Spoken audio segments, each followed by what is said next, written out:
Yego ndakumva.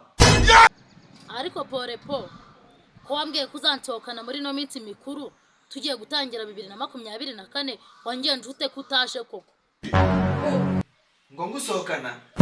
None se ko mwiri gufita amaguru yo kwisohora mu nzu. Byageze naho nanirwa gusohoka koko. ntago mvuze gusohoka mu nzu dore ko nta bwenge ugira.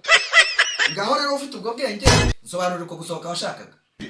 Nshatse kuvuga ko gusohokana ari kujya kurya ifi n'ifiriti tukanywa na za mitsingi. Ifi n'ifiriti rwose. Reka shana bya mitsingi. Nje meze nabi muri iminsi nibereye kugikoma nk'abana. Aha sinabivuze ubwo witegure ko no muri no minsi ugiye gutangira kujya mu mihango. Jya mu mihango kubera igikoma se? Uzahita ukora iki? Ahubwo ubwo ngiye kugutwerera impano yo kukuzanira ikarito ya Kotex. Ugize ngo Kotex uzazishyira abana ba nyoko wanyu cyangwa abana ba nyogosenge. Porepo alo? Alo?